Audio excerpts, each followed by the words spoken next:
Hey there riders, Moto Journo Kris here today. Let's look at the ergos of the Vulcan S really quickly. I'm going to jump on board. I'm 180 centimeters, a 32-inch inseam. So basically I've got longer legs, a shorter torso. Let's have a look at how the bike fits me and have a bit of a chat about how it might fit you and some of the adjustability that Kawasaki have built into this bike.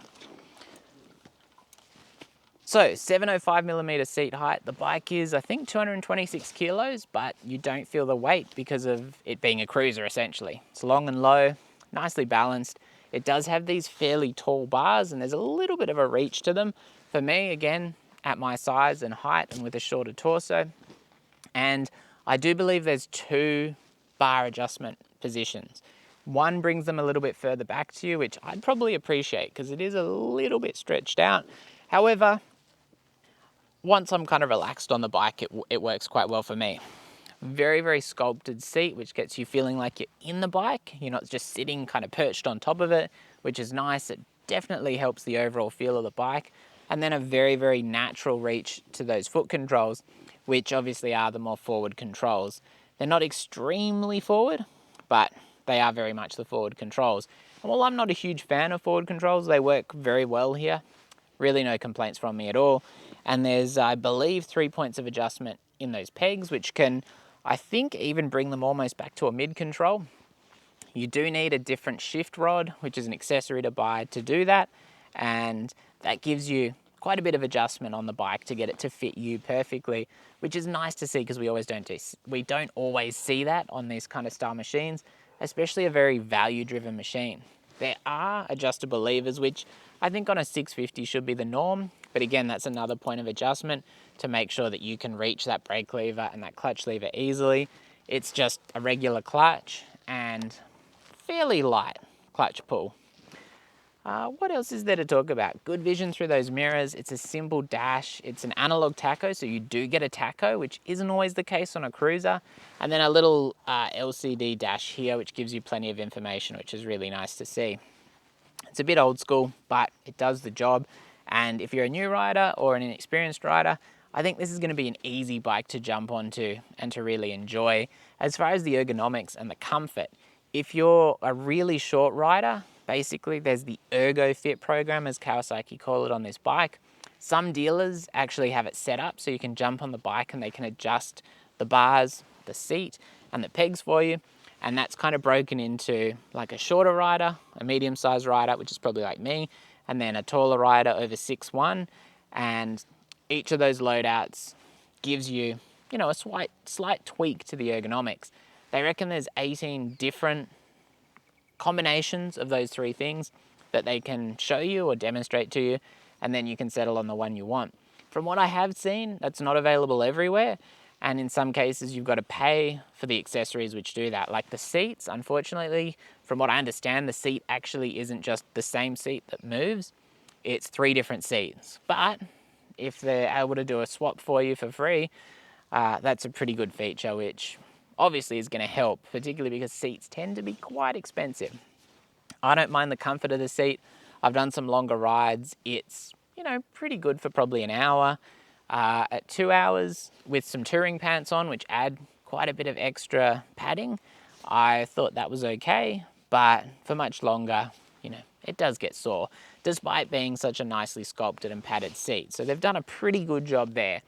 There's no wind protection at all, and as a result, for highway riding, not only was I noticing that wind, but I was also getting it up my pants because I had these short boots on. I think a longer pair of boots and getting my touring pants kind of closed up at the ends a bit more, you won't have that issue quite so much because the forward foot controls aren't extreme enough that you've kind of got your feet up here, which is what kind of some of the cruisers get to the extreme of. There's no pillion seat on the back, which is one less thing to worry about, but you can delve into kind of the accessories to add a pillion space on this bike, and so that's cool.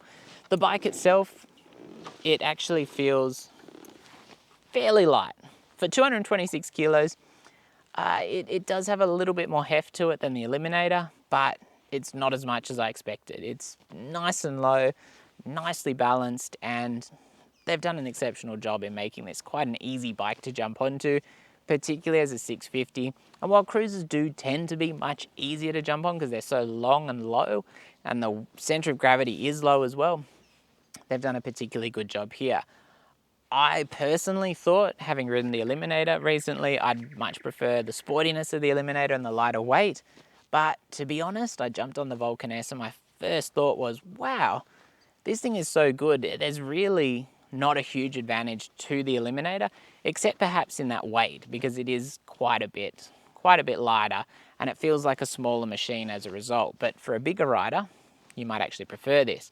And important to note that the Vulcan S is a 705mm seat height.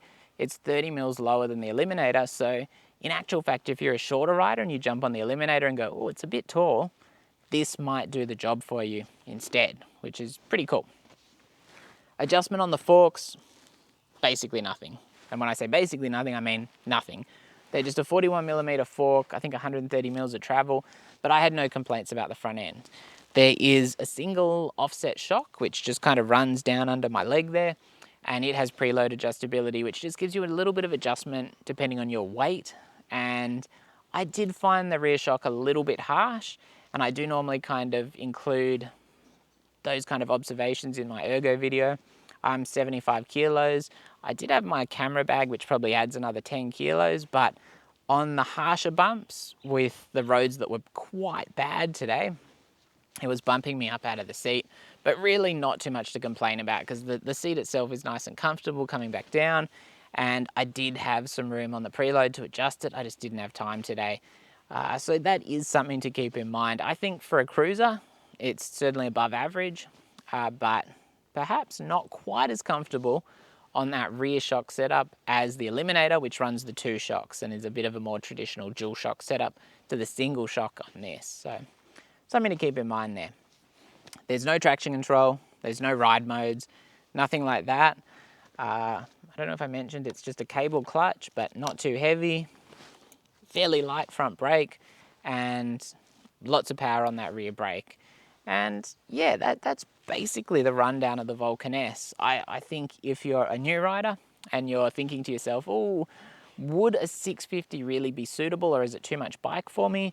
That is a valid question, no doubt about it. The 650 is kind of pushed into the intermediate section of motorcycles, but I think you might find the Vulcan S is surprisingly manageable, being a cruiser and just because of the overall design, both of which are really good factors if you're looking for an easy bike to handle. And certainly if you're thinking down the road that you're going to be having a bit of a hoon on the bike, I think this machine is certainly going to do that with ease, because it is a great bike, even in the restricted form as this one is here. But obviously, if we're just talking about ergonomics, this will be the same as the bikes, which are unrestricted in various markets.